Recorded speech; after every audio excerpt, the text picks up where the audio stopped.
Till I was 8, Rupert said, taking it. The tree of all souls lives. Archie nudged Rupert. What's that supposed to mean? Rupert shook his head. Dunno. What should we do with it? Leave it. There's no profit in words, Rupert, my boy. Take the clothes and toss her over. Rupert shrugged and did as he was told. Archie was right that there was no money to be gotten from an old letter. Still, it was sad when the deceased's last words were lost with her. But, he reasoned, if this lady had anyone to care about her at all, she wouldn't be floating face down in the Thames on a rough night. With a sharp shove, the riverman dropped the dead woman overboard. She made only the slightest splash. Her body slid slowly under, the bloated white hands remaining on the surface for a few seconds more, as if they were reaching for something.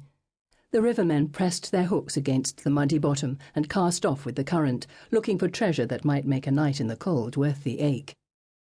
Archie gave the woman's head a last prod with his hook, a violent benediction, and she slipped below the filth and muck of the mighty Thames. The river swallowed her up, accepting her flesh, taking her final warning down with her to a murky grave.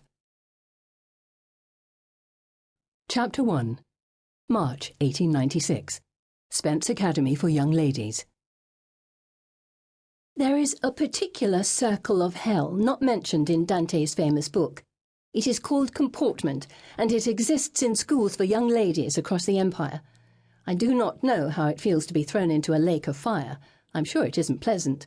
But I can say with all certainty that walking the length of a ballroom with a book upon one's head and a backboard strapped to one's back while imprisoned in a tight corset, layers of petticoats, and shoes that pinch is a form of torture even Mr. Alighieri would find too hideous to document in his Inferno. "Let us keep our eyes trained toward heaven, girls," our headmistress, Mrs. Nightwing, pleads as we attempt our slow march across the floor, heads held high, arms out like ballerinas. The loops of the backboard chafe the sides of my arms. The block of wood is unyielding, and I am forced to stand as stiff as the guards at Buckingham Palace. My neck aches with the effort.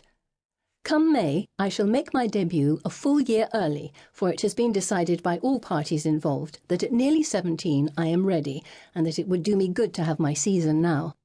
I shall wear beautiful gowns, attend lavish parties, and dance with handsome gentlemen, if I survive my training. At present, that outcome is very much in doubt. Mrs. Nightwing paces the length of the ballroom. Her stiff skirts whisk, whisk across the floor, as if to rebuke it for lying there.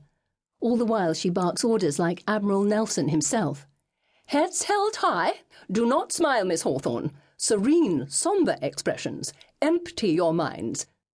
I strain to keep my face a blank canvas. My spine aches. My left arm, held out to the side for what seems hours, trembles with the effort.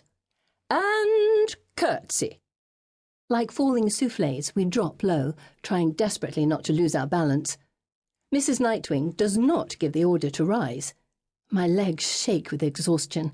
I cannot manage it. I stumble forward. The book tumbles from my head and lands on the floor with a resounding thud. We have done this 4 times, and 4 times I have failed in some fashion.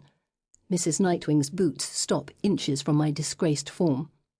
"Miss Doyle, may I remind you that this is the court, and you are curtsying to your sovereign, not performing in the Folies Bergère." "Yes, Mrs. Nightwing," I say sheepishly. It is hopeless.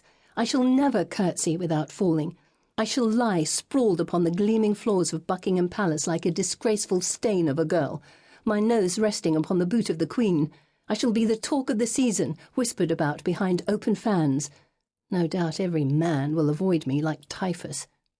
"Miss Temple, perhaps you will demonstrate the proper curtsy for us." Without ado, Cecily Temple, she who can do no wrong, settles to the floor in a long, slow, graceful arc that seems to defy gravity. It is a thing of beauty. I am hideously jealous. "Thank you, Miss Temple." "Yes, thank you, you little demon beast. May you marry a man who eats garlic with every meal." "Now, let us—" Mrs. Nightwing is interrupted by loud banging. She closes her eyes tightly against the noise. "Mrs. Nightwing," Elizabeth whines, "how can we possibly concentrate on our form with such a terrible racket coming from the East Wing?" Mrs. Nightwing is in no humour for our complaining.